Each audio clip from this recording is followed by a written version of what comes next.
18వ లోక్సభ తొలి సమావేశాలు నిరవధిక వాయిదా పడ్డాయి.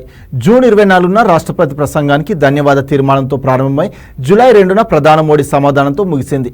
దీనిపై లోక్సభ సెక్రటేరియట్ ప్రకటన విడుదల చేసింది. 18వ పార్లమెంట్ ఫస్ట్ సమావేశాలను నిరవధికంగా వాయిదా వేశారు స్పీకర్ ఓం బిర్లా. లోక్సభ తొలి సెషన్లో 103% ఉత్పాదకత సాధించినట్టు ఓం బిర్లా తెలిపారు. మొత్తం 7 రోజుల్లో 34 గంటల పాటు చర్చలు జరిగాయని అన్నారు స్పీకర్. జూన్ 27న రాష్ట్రపతి ప్రసంగంపై 18 గంటల పాటు చర్చ జరిగిందన్నారు. ఆ సంవాదంలో 60 మంది పాల్గొన్నారని, 50 మంది సభ్యులు మాట్లాడారని లోక్సభ స్పీకర్ తెలిపారు.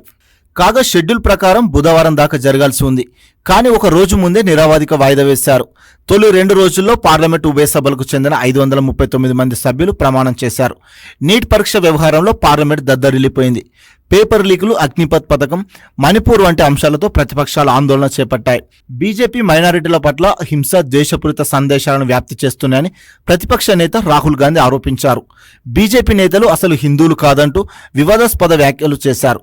స్పీకర్ ఆదేశాల మేరకు రాహుల్ గాంధీ చేసిన పలు వ్యాఖ్యలను పార్లమెంట్ రికార్డు నుంచి తొలగించారు.